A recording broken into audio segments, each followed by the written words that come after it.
Ready to talk lab testing, Steve? Hoping you can help us here, Rexi. We need to know that lab testing is going to be initiated in time as our product certifications expire and also as we add new products.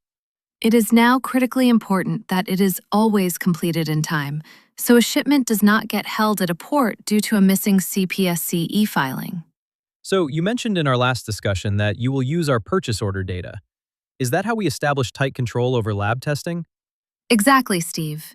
We'll know from your PO data when you have product arriving at a port that is beyond the expiration of an existing certification. We'll also know when you have new products on POs that have not yet been certified. That's reassuring. I automatically analyze your PO data and create pending certification records in my platform. I send an email alert to your team as well. What step do we take next?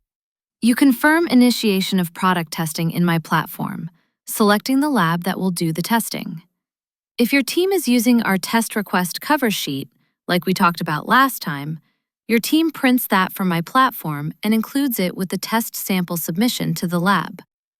We then watch for the arrival of the test results, which are the citation codes in my platform, or in the product registry, depending upon where the lab is submitting that data. So what happens if you don't see that data? Great question. Timing is critical, and we know your PO ship dates, so we look at the time that has passed from the creation of the test record and also the time remaining before product arrives at a port. Based on these timing considerations, we send email alerts to your team. Wow, now that's control. Remember that children's product certificates expire annually, and that general certificates of conformity expire based upon your own internal test plan. If GCCs don't also expire annually, we'll need to know that in your product-level data submission. Got it. So what about testing we've already completed that we'll be using for e-filing? There's some real urgency here. You need to review those existing reports and extract the corresponding data so it can be entered into my platform. As you might expect, I can use my artificial intelligence to extract that data if helpful. I wouldn't expect anything less from you, Rexi. Tell me how that works. Thanks for the compliment, Steve. You simply upload your test report, I analyze it to extract product, manufacturer, test lab, and test result data, and I walk you through a simple process to confirm or edit that data as I go.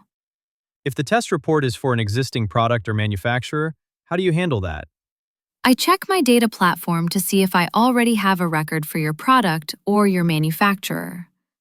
Exact matches are clear, but I also look for possible general matches based upon test report text that is similar to the data I have.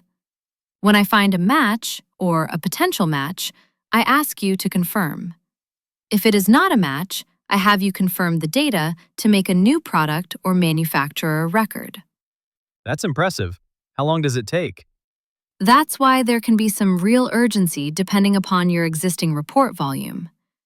Analyzing a report and going through the data confirmation process can take anywhere from a few minutes to 15 minutes or more. July is coming fast. And I'm here to help. Next time, we'll talk about another area of urgency, working with your broker.